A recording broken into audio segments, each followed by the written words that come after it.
வணக்கம். பரபரப்பு மீடியா செய்திகளுக்காக நான் ரோஷன்.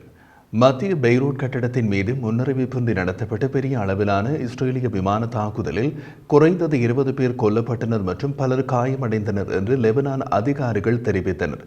இந்த தாக்குதல் ஒரு உயர்மட்ட ஹெஸ்போலா தலைவரை குறிவைத்ததாக பாதுகாப்பு வட்டாரங்கள் தெரிவிக்கின்றன. பரபரப்பு மீடியா யூடியூப் சேனலில் இன்று நாம் வெளியிட்ட காணொளியில் மத்திய பெய்ரூட்டில் நடந்த அந்த தாக்குதல் பற்றி வெளியிட்ட காணொளியில் அது யாரோ ஒரு முக்கிய ஹெஸ்போல்லா தலைவருக்கு குறிவைத்த தாக்குதல் என்று குறிப்பிட்டிருந்தோம். ஹெஸ்போல்லாவின் உயர்மட்ட தளபதி மொஹாமட் ஹைதரை குறிவைத்து நடத்தப்பட்டது இந்த தாக்குதல் என்று சவுதி அரேபியாவின் அல் அரேபியா செய்தித்தளம் தெரிவித்துள்ளது. அவர்கள் வெளியிட்ட தகவலின் பின்னர் இஸ்ரேலின் கான் பொது ஒலிபரப்புக்கு இஸ்ரேலிய பாதுகாப்பு ஆதாரத்தால் உறுதிப்படுத்தப்பட்டது. ஹெய்தர் அவரது மாற்று பெயரான அபு அலி என்றும் குறிப்பிடப்படுகிறார். அவர் ஹெஸ்போல்லாவின் 910வது படைப்பிரிவின் தளபதியாக செயல்பட்டார். ஹெஸ்போல்லா அமைப்பின் தலைவர்களை இஸ்ரேல் ஒழித்த பின்னர் ஹெஸ்போல்லாவின் மிக மூத்த தலைவராக அவர் கருதப்படுகிறார். அவர் அமெரிக்காவால் தேடப்படும் பிரத்யேகமாக நியமிக்கப்பட்ட உலகளாவிய தீவிரவாதியாக பட்டியலிடப்பட்டுள்ளார். அவரது தலைக்கு $7 மில்லியன் பரிசுத் தொகை இருப்பதாக அல் ஹதாத் தெரிவித்துள்ளது. அல்மா ஆராய்ச்சி மற்றும் கல்வி மையத்தின்படி ஜிகாத் கவுன்சிலின் மூத்த உறுப்பினரான ஹெய்தர் லெபனானுக்கு வெளியே ஹெஸ்போல்லாவுக்கு செயற்படும் ராணுவ வலைப்பின்னர்களுக்கு பொறுப்பானவர். இந்த விவகாரம் குறித்து IDF இதுவரை வாயை திறக்கவில்லை. பெய்ரூட்டில் நடந்த தாக்குதலில் குறைந்தது 20 பேர் கொல்லப்பட்டனர் மற்றும் 66 பேர் காயமடைந்தனர் என்று லெபனானின் சுகாதார அமைச்சும் தெரிவித்துள்ளது. பெய்ரூட்டின் தெற்கில் உள்ள ஹெஸ்போல்லாவின் தாகியா கோட்டையில் உள்ள ஹெஸ்போல்லா இலக்குகள் மீது இஸ்ரேலிய விமானப்படை பல அலை தாக்குதல்களை நடத்தியதால் மத்திய பெய்ரூட்டில் தரையடி சுரங்கமும் இப்போது கண் வைக்கப்பட்டுள்ளது. முன்பு நடந்த தாக்குதல்களுக்கு முன்னதாக இஸ்ரேலிய பாதுகாப்பு படைகள் வெளியேற்ற எச்சரிக்கைகளை வெளியிட்டன. பெய்ரூட்டில் ஹெஸ்போல்லாவின் கோட்டையாக இருந்த தாகியாவுக்கு வெளியே முன்னறிவிப்பின்றி நடத்தப்பட்ட இதேபோன்ற தாக்குதல்கள் உயர்மட்ட ஹெஸ்போல்லா உறுப்பினர்களை குறிவைக்க முனைகின்றன. இப்போது தாக்கி அளிக்கப்பட்ட ஹெய்தர் ஹெஸ்போல்லாவின் உயர்மட்ட ராணுவ அமைப்பான ஜிகாத் கவுன்சிலின் உறுப்பினராக உள்ளார். இருப்பினும் ஈரானிய ஆதரவு தீவிரவாத குழுவில் அவரது சரியான தற்போது பதவி தற்போது தெரியவில்லை.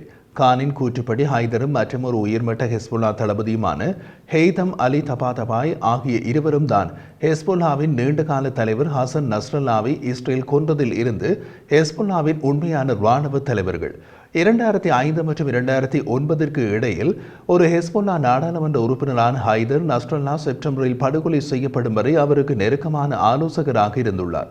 2019 ஆண்டில் ஹெய்தரை ஹெஸ்போல்லாவில் அவர் செய்த தீவிரவாத பங்களிப்புக்காக அமெரிக்கா உலகளாவிய தீவிரவாதியாக பட்டியலிட்டது. லெபனானில் இருந்து ராக்கெட்கள் சரமாரியாக இஸ்ரேலிய நகரங்களான ஹைஃபா மற்றும் அதை சுற்றியுள்ள நகரங்களில் சைரன்களை தூண்டியதால் ஹைதரை குறிவைத்ததாக கூறப்படும் தாக்குதல் வந்தது. பெய்ரூட் மீதான இஸ்ரேலிய தாக்குதல் உள்ளூர் நேரப்படி அதிகாலை 4 மணிக்கு பாஸ்தாவின் தொழிலாளர் வர்க்க சுற்றுப்புறத்தை உலுக்கியது. 8 மாடி கட்டடத்தை அழித்தது என்று லெபனானின் அரசு நடத்தும் தேசிய செய்தி நிறுவனம் தெரிவித்துள்ளது. லெபனானின் அல்ஜதீத் தொலைக்காட்சி நிலையத்தால் ஒளிபரப்பட்ட காட்சிகளில் குறைந்தது ஒரு கட்டடம் அழிக்கப்பட்டதையும் அதை சுற்றிலும் பல மோசமாக சேதமடைந்ததையும் காட்டியது. இஸ்ரேல் தாக்குதல் தரையடி சுரங்கத்தை அழிக்கும் பங்கபஸ்ட் குண்டுகளை பயன்படுத்தியது. இந்த தாக்குதலில் குறைந்தது 4 குண்டுகள் வீசப்பட்டதாக பாதுகாப்பு வட்டாரங்கள் தெரிவித்தன. தாக்குதல்களுக்கு சில மணி நேரத்திற்கு பின்னர் பெய்ரூட்டில் வெடிப்பொருட்களின் கடுமையான வாசனை வந்தது. தற்போது இஸ்ரேலிய தாக்குதலால் கொல்லப்பட்ட ஹெய்தர் 2005 முதல் 2009 வரை லெபனான் நாடாளுமன்ற உறுப்பினராக இருந்ததாக இஸ்ரேலிய தொலைக்காட்சி N12 தெரிவித்துள்ளது. ஈரானில் இருந்து டமாஸ்கஸ்க்கு ஆயுதங்களை கடத்துவது உட்பட லெபனானின் குழுவின் நடவடிக்கைகளுக்கு அவர் பின்னர் பொறுப்பேற்றார். இஸ்ரேல் 2019 ஹைதரை படுகொலை செய்ய முயன்றதாக கூறப்படுகிறது. ஆனால் அது வெற்றி பெறவில்லை.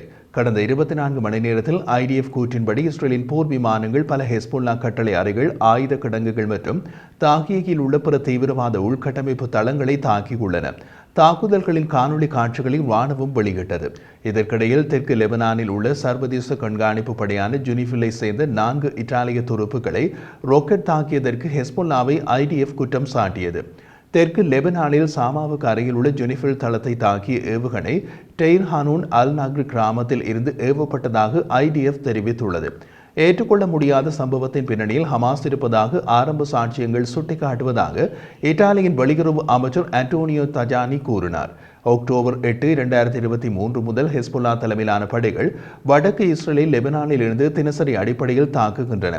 ஆயிரக்கணக்கான ஹமாஸ் தலைமையிலான இயக்கத்தினர் தெற்கு இஸ்ரேலில் நுழைந்து சுமார் 1200 பேரை கொன்று 251 பேரை பணைய கைதிகளாக பிடித்து காசாவில் போரை தூண்டினர். அதற்கு மிகப்பெரிய வெளியை கொடுத்துள்ளார்கள் ஹமாஸ் மற்றும் ஹெஸ்பொல்லா இயக்கத்தினர்.